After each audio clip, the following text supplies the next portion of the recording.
Today, we're going to dive into a timeless story that really makes you think about what true power is.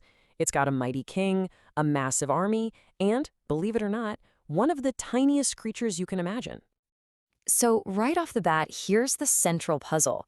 Why on earth would a powerful ruler stop his entire military campaign all for one single ant? It sounds like a riddle, right? But the answer tells us so much about real leadership and compassion. Let's get into it. All right, so the man at the center of our story is Prophet Suliman, who you might also know as Solomon. He was this incredibly powerful king, famous for his wisdom, and he ruled over a huge area in the ancient Levant.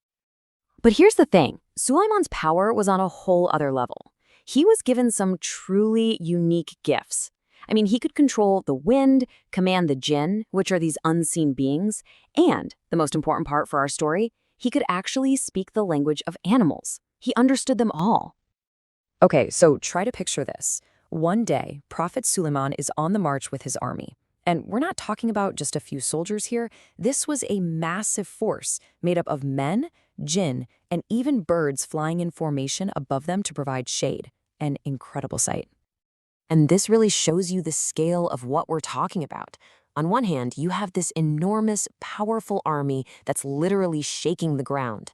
And on the other hand, completely unseen and unheard down below, you have a tiny colony of ants just going about their day, totally unaware. So right at this moment, with this huge force bearing down on them, one single ant sees what's happening. And it doesn't just panic, it doesn't just run, it actually cries out a warning to its entire community. It's the smallest voice you can imagine, up against this immense, overwhelming force. And get this, listen to the exact words the ant uses. Might crush you accidentally. How incredible is that? The ant doesn't assume the king is evil. It understands that the real danger here isn't malice, but that this massive power is simply unaware of them. It's a great reminder that sometimes the biggest threats come from carelessness, not cruelty.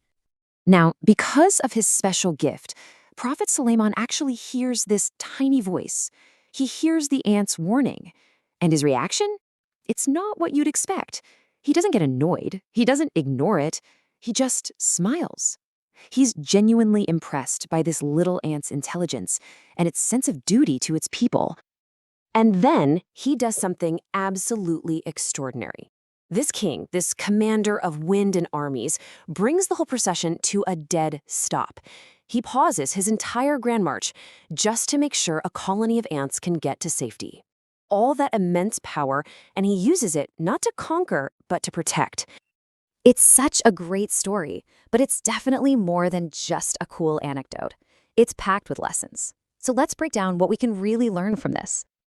You can really pull 3 big ideas from this. First, be kind to all creatures. It's a simple message. Every life has value, no matter how small or insignificant it might seem to us. Second, be humble when you have power. Suleiman shows us that real strength isn't about flexing your muscles. It's about showing compassion. And finally, the idea of being a guardian. We have a responsibility to look after our world and everything in it. And you know, this isn't just a one-off theme that shows up in this single story.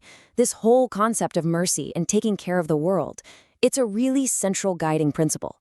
The idea is that our role, especially for anyone with any kind of influence, is to be a protector, not just a consumer. In fact, you see this same idea echoed in other places too. Take the saying from Prophet Muhammad, for example. It basically reinforces the exact same point. There's a real reward, a blessing, in the simple act of caring for any living thing. It expands that circle of compassion to include all of creation. And that kind of leaves us with a final question to think about. In our own lives, as we're all rushing forward with our big plans, how often do we miss the small things? What incredible wisdom, what important warnings could we be missing out on if we just took a moment to stop and listen to the smallest voices around us?